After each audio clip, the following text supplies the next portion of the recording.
Ladies and gentlemen, make sure you like and subscribe. Today, we talk about Big Daddy Cool Diesel. What a career he had. Also, all the movies that he's been in and kind of carved out that niche in Hollywood for himself as well. But of course, all stories start in WCW, especially with Big Daddy Cool and his like 6 gimmicks in, 4 months or whatever it was. I mean, first he was Oz, then he was like this missing link character. There were a few others, and then he finally becomes Vinny Vegas. And while he was in WCW, the one of the tallest actors in Hollywood had passed away. So they didn't have a replacement actor. They kind of used the same tall actor for all the roles that were like 6'10" or 7 foot. They didn't have a plethora of tall people. So some producers or executives happened to be at a WCW event and happened to see Kevin Nash, and they needed a tall character. And fun little fact, he was actually the Super Shredder in the Teenage Mutant Ninja Turtles 2 movie, The Secret of the Ooze, because these executives just happened to be at a random WCW event, and they saw him and said, "Do you want the part?"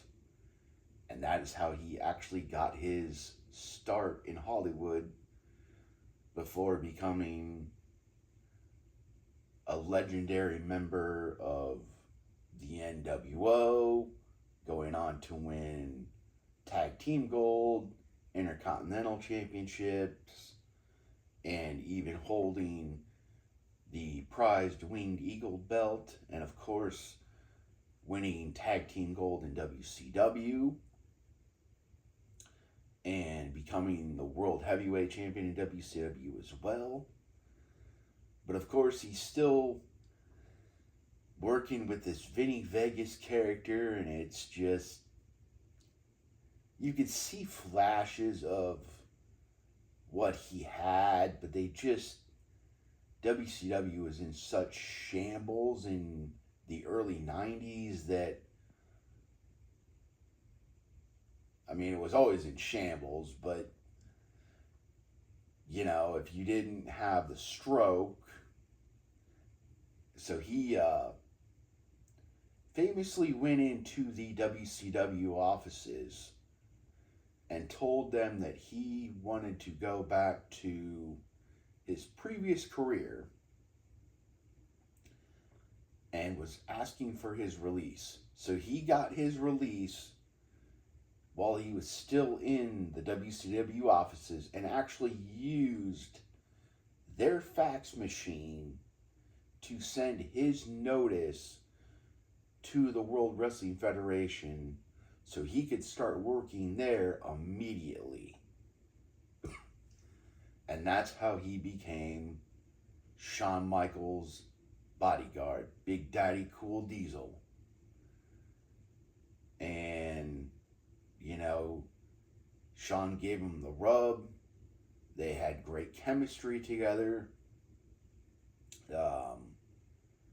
They would become tag team champions together. Diesel would win the Intercontinental Championship. you would kind of start seeing that rift between them start. He would kind of cost him the Intercontinental Championship, and then by the end of 94, he would become the World Wrestling Federation champion. And he actually won the World Wrestling Federation Championship at a house show at Madison Square Garden. What a moment to win your first championship at Madison Square Garden. And then, of course, you would have, a great match with Shawn at that next year's WrestleMania in 95. He would have great matches with The Undertaker, Bret Hart, but his title run could have been much more than what it was, because they turned him too much of a baby face. He needed to be that cool badass baby face, not this clean shaking kid, high-fiving kids. It just didn't have the same effect as what the character he was as Shawn Michaels' bodyguard, the Heat. And they realized it too late, because they finally moved the title off of him and it got put back on Bret.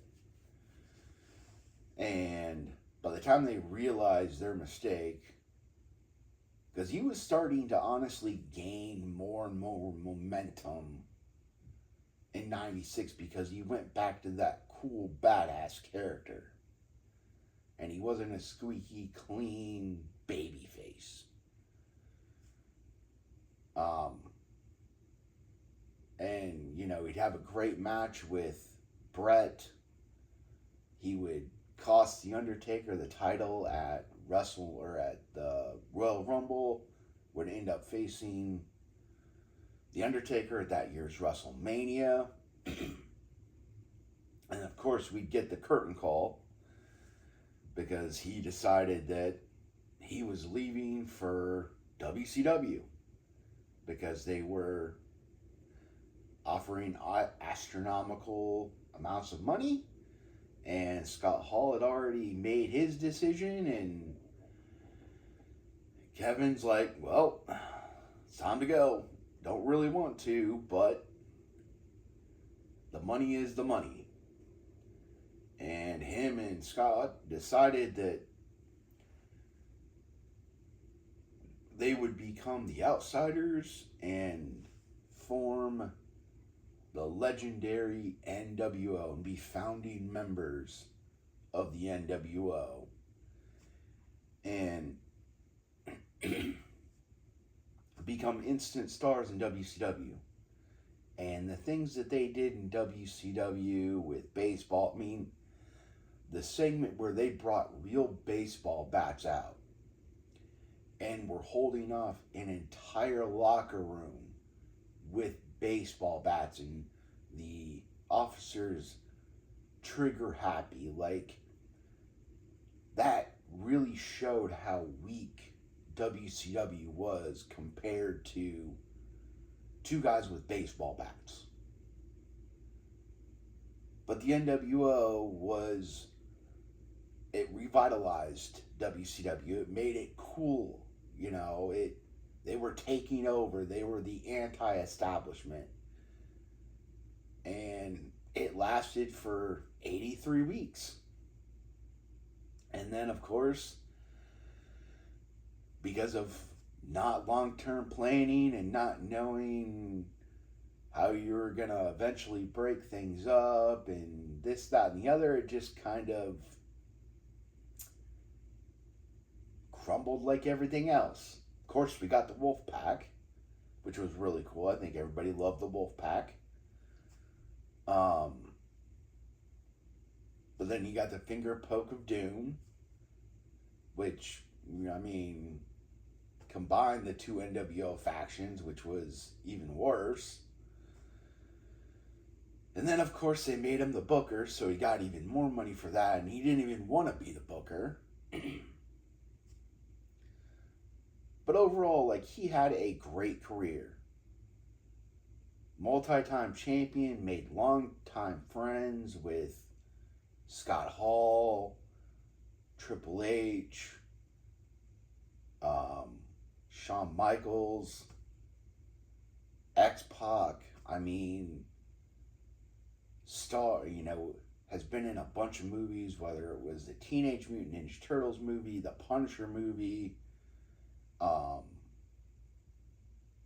the John Wick movie, and several other movies. He's really carved out a niche for himself in Hollywood and had a legendary wrestling career on top of that.